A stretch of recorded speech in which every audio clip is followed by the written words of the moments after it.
Salut à toutes et à tous. Merci de regarder le deuxième épisode de ce module que nous produirons jusqu'aux élections législatives qui viennent. Un module qui vous dit tout sur la campagne.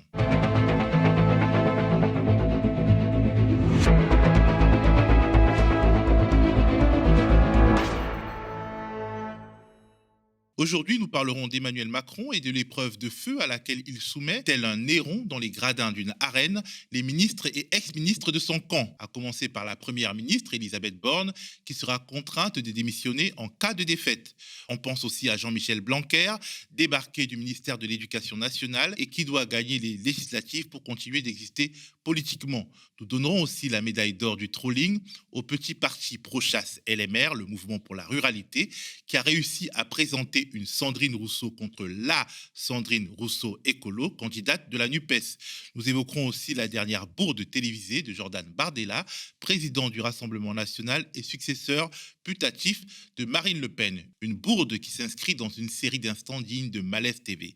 Des instants offerts gratuitement par les candidats RN. Et la circonscription du jour est celle de Damien Abad, tout nouveau ministre des Solidarités venu des Républicains et qui est d'ores et déjà sur la sellette. Accusé de viol, il est toujours au gouvernement au moment où nous tournons. J'imagine le dernier conseil des ministres et je ne sais pas pourquoi, je ne peux pas m'empêcher d'imaginer Emmanuel Macron regardant ses nouveaux choisis comme Néron hier lors des Jeux du cirque dans la Rome antique. Monseigneur, voudrais-tu priver cet homme de son ultime plaisir?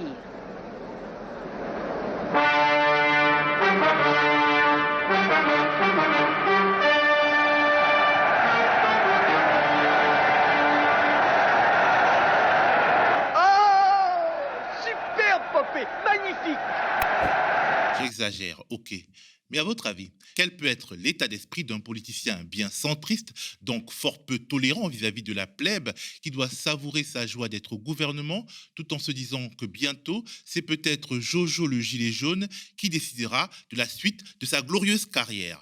Contrairement à ceux qui ne briguent aucun mandat, les 15 ministres candidats ne seront pas sommés de la boucler et de limiter leurs déplacements au nom de la sacro-sainte période de réserve. Mais ils doivent mener leur campagne avec leurs propres moyens et non ceux de la République. Une règle qu'il est bon de rappeler au moment où plusieurs députés LREM se sont vus accusés d'utiliser leurs indemnités de parlementaires pour faire des achats personnel.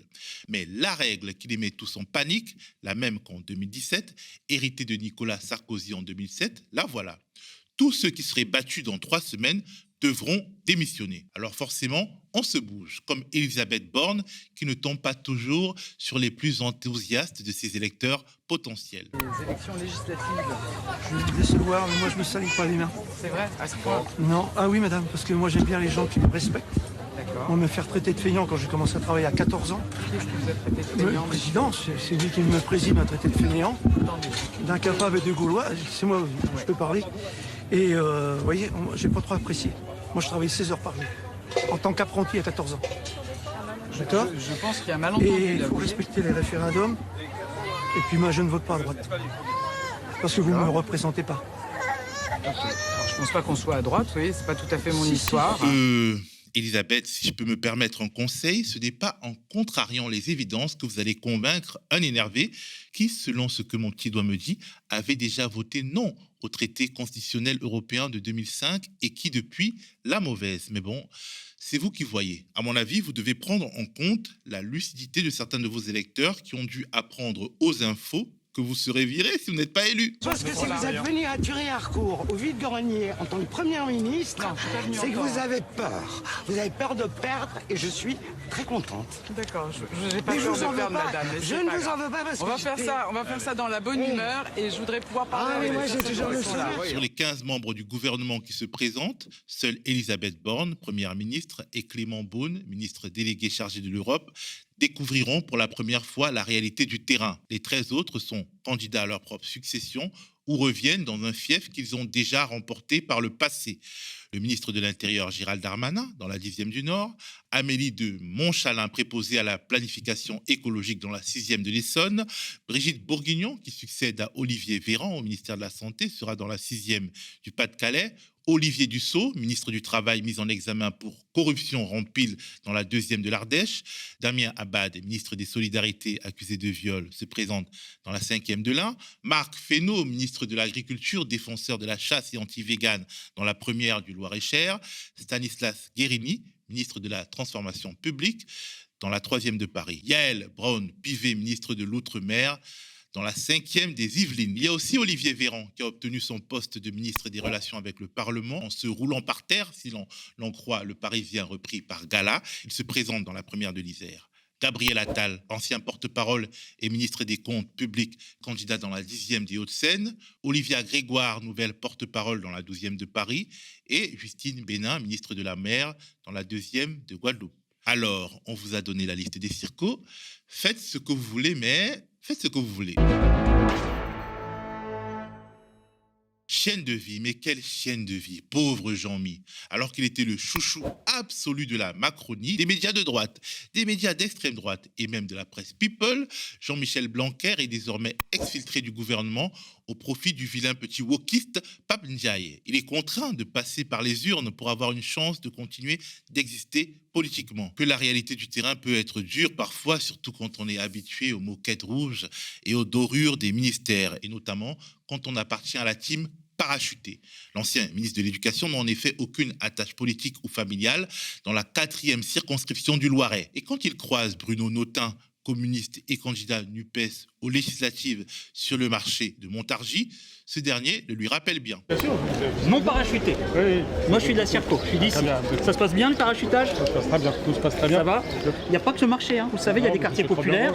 Il y a 33% de pauvreté à Montargis. Mais je le sais parfaitement. Et non, vous ne le savez pas, je pense. Et quand Jean-Mi essaie d'utiliser l'arme du mépris de classe, son interlocuteur ne se laisse pas faire non plus. Je suis extrêmement Attendez, fier de mon bilan. ce que vous n'avez pas fait pendant 5 ans. Les petites bêtises de votre... C'est pas des bêtises. Ça fait 20 ans que vous faites de la politique ici, que ça ne change rien. Là où vous avez vous avez changé quoi? Et ben justement, j'apporte quelque chose de neuf. Non, vous ne changerez rien du tout. Vous venez pour être un pion de Macron. Et vous serez un pion de Macron. Ça Et vous vous embête de continuez. voir de la nouveauté? Ah non, du tout. Votre petit truc. Vous n'êtes pas sur une nouveauté. C'est votre façon de faire de la politique qui est très vieille, d'être parachuté comme ça, M. Blanquer. La moitié de nos centrales nucléaires sont à l'arrêt, mais avec toute cette électricité dans l'air, je pense qu'on peut faire quelque chose, pourvu que Jean-Mi, à vouloir en faire trop, ne finisse pas son aventure électorale, le postérieur à terre. Allez, 3e chance.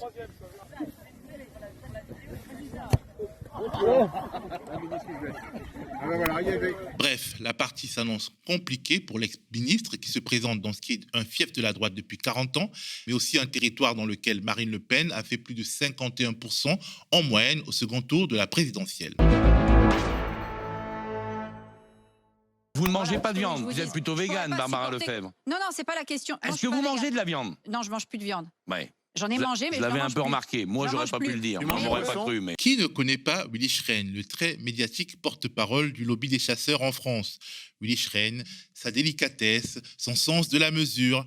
Il est en tout cas le symbole de la grosse prise de confiance des chasseurs de France qui se sentent tout puissants depuis l'arrivée d'Emmanuel Macron au pouvoir. On se souvient de la division par 2 du prix du permis de chasse qui avait poussé Nicolas Hulot à la démission. À l'occasion de ces élections législatives, nos amis, les ennemis de Chantal Goya et d'Émeric Caron, ont encore frappé. Le mouvement de la ruralité, anciennement chasse, pêche, nature et tradition, a décidé d'opter pour une stratégie particulière, présenter des homonymes aux candidats phares de certaines circonscriptions.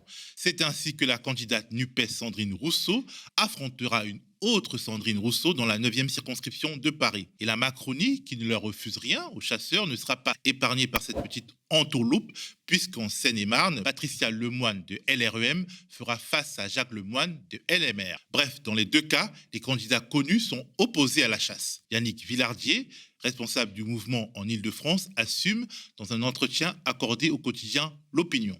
C'est une sorte de hasard de l'homonymie qu'on n'a pas voulu laisser passer. Notre Sandrine Rousseau n'est pas parisienne, mais ces élections autorisent les candidatures venues d'autres régions. L'Opinion précise que pour éviter les confusions et éventuelles contestations, le sigle LMR-CNPT sera apposé au bulletin de Sandrine Rousseau, la pro-chasse bien sûr. Face à ce qui pourrait s'apparenter à une tromperie pour les électeurs, Sandrine Rousseau, l'écolo NUPES, a réagi par un tweet en exprimant sa fatigue. Elle rappelle qu'en Russie, des candidats prennent le nom d'un adversaire pour lui enlever des suffrages. Mais ces adversaires s'en moquent. Un bon chasseur, n'est-ce pas, doit savoir poser des pièges. Ce n'est plus un parti politique, c'est Malaise TV. Le Rassemblement national en campagne en vue des législatives est peut-être efficace sur le terrain, sur son terrain, mais à la télé, c'est une toute autre histoire. Et le dernier dérapage en date vient du président lui-même, Jordan Bardella, qui pense à la présidentielle 2027 en se rasant de près. Avant de gaffer, Jordan Bardella, qui était interrogé par France Info sur Kylian Mbappé et son choix de rester au PSG, avait eu la lucidité d'annoncer qu'il ne savait rien au foot. Je vais pas faire semblant de m'intéresser au football et d'être un spécialiste du foot comme font les politiques généralement, parce que c'est pas trop mon truc. Mais bon, voilà, la tentation de faire glisser le sujet sur le terrain des bons et des mauvais Français d'origine quelque chose était trop forte. Mais j'ai beaucoup suivi le parcours de Kylian Mbappé. Je trouve que c'est un modèle d'assimilation, notamment pour la jeunesse issue de l'immigration, pour la jeunesse de banlieue. Il a dit à plusieurs reprises Il est né en France, hein, Kylian. Oui, mais je trouve que c'est un... Donc il n'y a pas d'histoire d'assimilation. Oui, mais sa mère est sénégalaise et je trouve que pour le coup, c'est un modèle de sa famille, en tout cas, est un modèle d'assimilation. Je ne sais pas si vous avez fait attention, mais les yeux de la journaliste sont partagés entre la stupeur d'avoir entendu un truc sorti de nulle part, le traditionnel « est-ce qu'il a bien dit ce que j'ai entendu ?» et le gros doute dans le style « peut-être c'est moi qui ai la mauvaise info, il semble si sûr de ce qu'il avance. » Mais non, en fait, Jordan raconte n'importe quoi. La mère de Kylian Mbappé est d'origine algérienne. Algérie, Afrique du Nord, Sénégal, Afrique de l'Ouest, Jordan. Je vois d'ici les fanboys et les fangirls qui pensent « mais enfin, il s'est trompé, c'est son père qui vient du Sénégal. » Ah non, encore faux. Cameroun. Ok, je sais, tout ça c'est pareil, c'est la noirie quoi. Franchement, comment en vouloir après ça aux autres candidats RN qui se noient face au Cabera? Par exemple, Sophie Carnicer, candidate dans la 2e circonscription du territoire de Belfort, qui s'effondre comme une mauvaise élève lors de l'oral du bac, au point où on se retient de ne pas être en empathie. Sophie Carnicer, comment résoudre cette équation de moins en moins d'argent pour les collectivités locales et une demande de plus en plus forte de services publics ou de services à la population au sens large?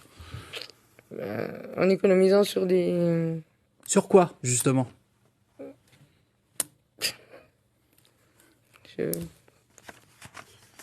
L'immigration. C'est-à-dire?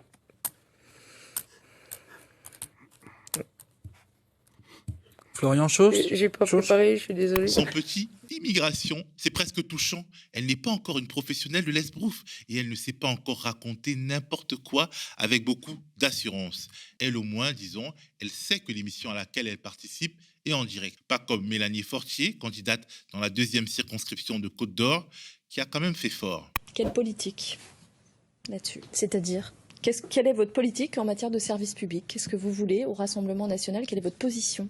Je rebondis sur ce qui vient d'être dit en face de vous. C'est pas une question piège. Oui, mais en fait, j'ai pas tellement compris la question. Marine Le Pen, quel service public elle veut aujourd'hui en France? Je suis désolée. Est-ce qu'on pourra couper cette partie? J'ai vraiment pas compris cette question. Alors, on peut pas couper parce que c'est pas possible. En tout cas, avec l'immigration, le RN fait penser à un sketch des Inconnus où l'une des participantes avait une réponse prête pour quasiment toutes les questions. On commence tout de suite les premières questions. Qui? Non, attendez, je préfère poser la question d'abord, vous répondez ensuite, c'est plus simple pour moi. C'est plus logique. Ben oui, c'est plus logique. La politique, ça va parfois très vite. On vous emmène aujourd'hui dans la 5e circonscription de l'Ain, qui au départ aurait dû être une formalité pour le député sortant, qui n'est autre que Damien Abad. Mais voilà, en l'espace d'une semaine, les cartes ont été complètement rebattues. D'abord parce que Damien Abad a décidé de se mettre en congé de son parti, les Républicains, pour répondre à l'appel de la Macronie. Du coup, l'ex-président du groupe LR à l'Assemblée nationale a été nommé vendredi dernier ministre des Solidarités. Bien entendu, LR a vite riposté face à la trahison de Brutus Abad.